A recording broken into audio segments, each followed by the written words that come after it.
day from the start of the new Congress and when the House will need to vote on a speaker. But this morning, there is growing debate over whether the current speaker will keep his job. Madeline Rivera standing by for us in Washington with the very latest. Good morning.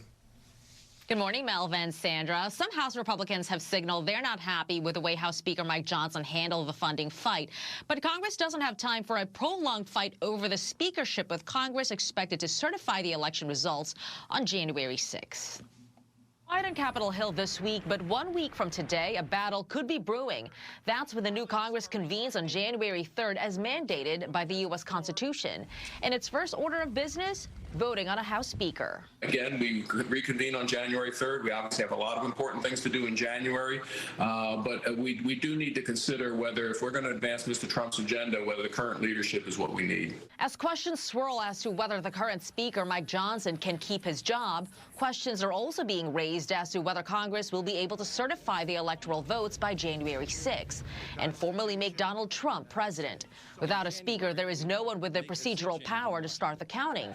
And without a speaker, those recently elected lawmakers can't be sworn in. So to have a speaker's battle, all that does is a distraction and delays getting the American First policy through.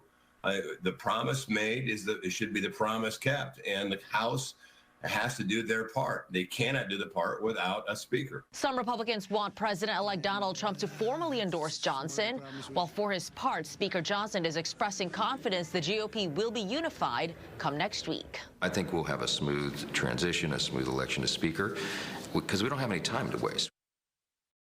House Republicans start the new Congress with 219 votes, and Johnson will need 218 to keep his job. Melvin and Sandra.